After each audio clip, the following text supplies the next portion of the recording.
So far, we're 8 practices, I believe, into camp. We're growing, but by no means are we ready for competition yet.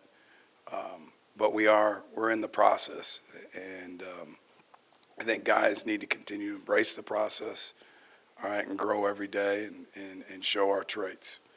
With that, I'll take any questions. Coach, with Omar Speights, he's a guy who's traveled around quite a bit, Philadelphia to Oregon, now to Louisiana. Does that sort of worldliness he have, does that sort of translate to the field at all, that maturity? I've been pleased with Omar. You definitely see a level of maturity. I think the spring was big for him to fit into Coach Kelly's program and, our mission and how we go about doing things. And I think you're seeing him in training camp really embrace that. But you definitely see a veteran presence from him. Hey, Coach, I want to ask you about a couple of statistics. Turnovers forced and third down defense. How do you feel about those two numbers from last year, and what would you like to see from those moving forward? Both of them we got to improve drastically. That's 2 areas that have been a point of emphasis. Get off the field, I believe we were in the 70s, which isn't good enough. Last year, if you look at the number one team in the takeaway defense, it was Illinois, and they had 2.4 takeaways a game. They allowed 12.7 points. So there's a direct correlation there. Both are being emphasized like crazy.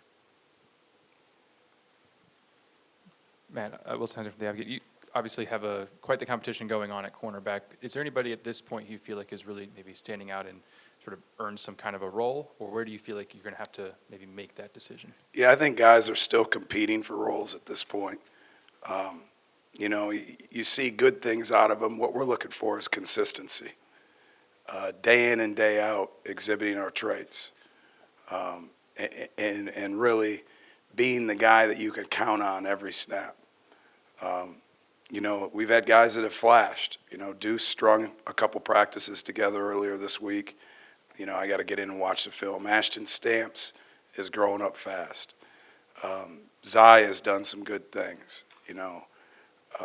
We just got to continue to grow.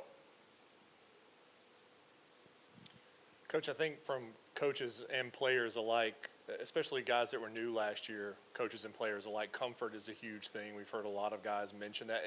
Do you feel that? Do you feel a little bit different this year? And if so, has it allowed you to put maybe a little bit more scope into what you're doing with certain guys this year?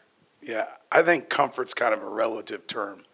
I don't think anybody ever wants to be comfortable, but what you do see is you understand the expectations, right? We're not all trying to learn Coach Kelly's program, and really we now know exactly what our traits are and what they look like, okay? Exactly what our process is and what it looks like. Now, there's an expectation for those that return that we take that to the next level. Coach, over here, what goes into striking a balance with a player like Harold, whether it be having him rush the passer or drop into coverage, like playing a linebacker? What goes into trying to split his time? Yeah, I think right now you're at the process where you're teaching him to play multiple positions, right? And then when you get into a specific game, you see what fits the scheme to stop that team and what he does well. Really not just for Harold, but all our players. Where you're looking and trying to define roles, you're trying to find things that they could be successful at. What do they do well? What do they need work at? And what do you learn from them?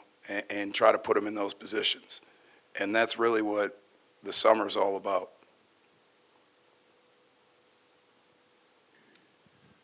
Hey, Coach, Glenn West right here. You got a lot of young players competing for time. I'm just curious if you've seen anything out of some of the freshmen, Javian Toviano, Ashton Stamps, DeSean Womack. Are there any young freshmen that are kind of standing out to you in this fall camp? Yeah, excited about that class in general. I've already spoke to Ashton. Ashton's a football nut. He's a guy that when you teach him something, he grabs hold of it. DeSean Womack's had great energy. Jackson Howard, he's another one that is a guy that has continually gotten better practice to practice. Whit Weeks, Christian Braithwaite. That class we're excited about. They've done a nice job. Now, with that being said, they're freshmen, right? So this next week will be huge for them. As you know, this next week we get 6 right in a row, and we got to grow a bunch. And that goes for the whole defense, but in particular the freshmen. Yeah, Matt, right here, just the effect of Mason Smith back on the line, just how it affects the whole defense, the scheme, everything. Yeah, you know, as we all know, Mason's got elite size and athleticism for a big man like that. He'd be the first to tell you he's knocking some rust off, right? This is really, if you look at it, the first 8 practices he's had where he's been able to go 11 on 11 for a year. But what you do see is that size and that athleticism. Now, he's just like anybody else. He's got improvement to be made. You know, I think he would tell you right now, if he looked at you, he wants to improve his pad level. Like at times right now, he's playing high. Hey, Coach, right here. So, you know, the defense has lost a couple of veterans, such as Mekhi Garner and Jarek Bernard-Converse back in the defensive backfield. What does it mean to have a player like Andre Sam back there? Yeah, really, really pleased to have Andre. Love his energy, love his veteran presence. I love his buy-in. You know, he's a guy that has embraced everything we do here. It's been great to have him, and I think he's going to be an integral part of what we do. Hey, Coach, Jay Sojourn from Gridiron Football. Talking about Major Burns and just his versatility. I know I saw him working with you and the linebackers a little bit, and also being a safety as well. Just talk about the versatility that he really brings in another year.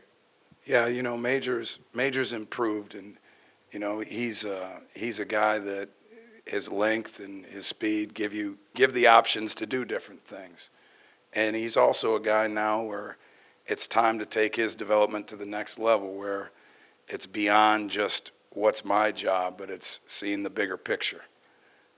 And understanding what offenses are trying to do, understanding how situational football plays a role, and then how you can take advantage of it.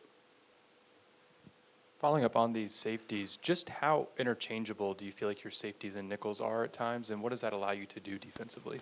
Yeah, you know, Coach Cooks does a great job, but during camp, we're trying to move those guys around, and we're trying to do that to create depth and competition, okay? You sort of broaden your horizons as a football player when you see things from different views, right? And that makes you multiple on defense. So with those guys that have played a lot of football, the Majors, the Dre Sams, the Greg Brooks, even Sage Ryan, yeah, we're moving them around and we're challenging them to learn. Losing a guy like B.J. Ojulari isn't trying to replace him isn't necessarily easy. What kind of progress have you seen from Ovi Agofu and Braden Swinson at that jack spot? I love the traits that both those guys play with. You know, Ovi's a guy that you want to talk about playing with focus and attention to detail. He's doing that. Braden brings a great attitude every day. So I'm excited about the trajectory of those guys. Hey, Coach, right here.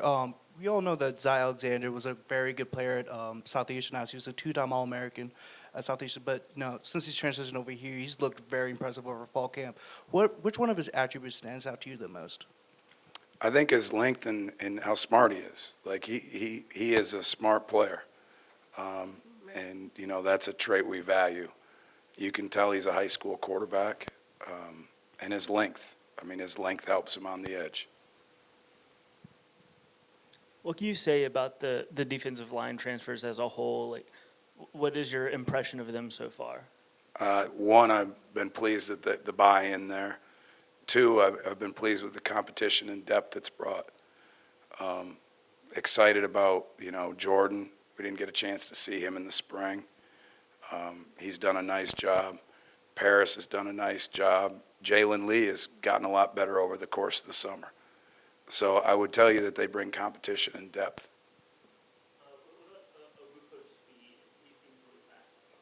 Yeah, he does, and he has a nice long arm. You know, and he's another guy that's played a lot. And to be honest with you, his history with Coach Kelly makes his transition seamless, right? So I've been very pleased with him.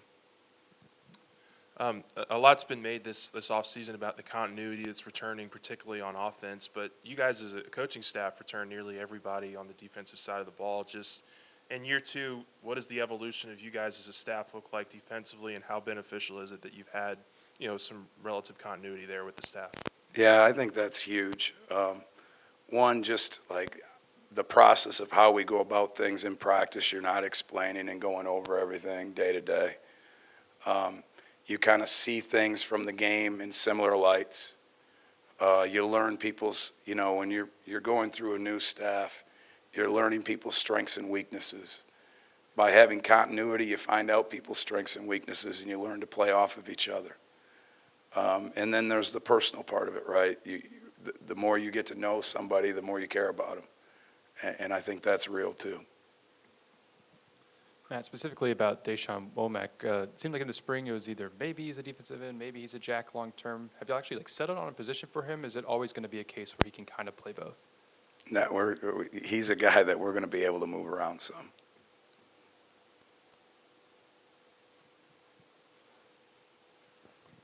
Hey, Coach. What's been like the biggest, thing that you've had to work through, maybe mentally with the boys, and what are some of the tools that you use to work through them? I'm sorry, can you give it to me again? What are some of the biggest mental struggles when it comes to working with the boys, and how have you kind of worked through them with it mentally? Yeah, I think the first thing is just thinking right, and understanding that your thoughts control your actions, and you control your thoughts, right? And then also just embracing what you hear us over and over saying our traits, but it's real. Embracing our traits of excellence, and embracing the great attitude and laser focus and attention to detail, and not letting yourself get out of the box, so to speak.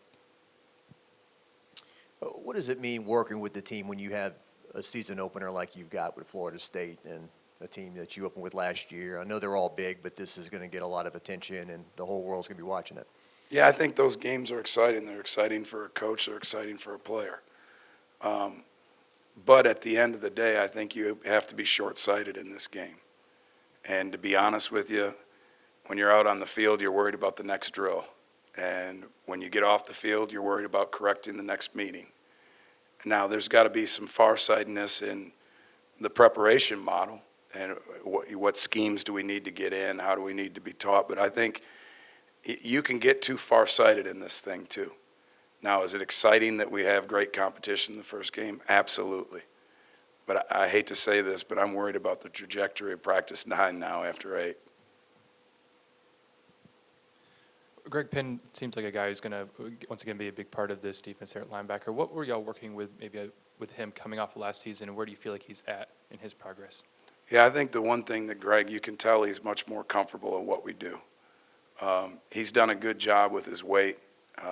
Jake Flint, Dr. Frakes, they've done a great job with him. He's leaner, he's moving better, and I think he's trusting himself more to pull the trigger. Coach, what have you seen from Deuce Chestnut so far in this fall camp? Yeah, I think Deuce is a headsy player. And what I have seen is he's got a unique skill set for baiting guys. That's the thing. You can tell Deuce has played football.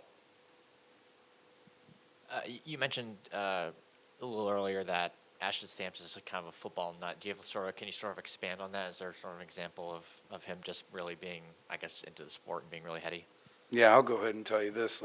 You want to talk about as a staff, the guy came to camp 3 times to LSU to get a scholarship offer. I think that's all you need to tell about Ashton Stamps. He wants to be here, he wants to be great, and he's not scared of competition. And sometimes that's not always true right now, right? And he's a dude that embraces competition every day. Thanks, guys.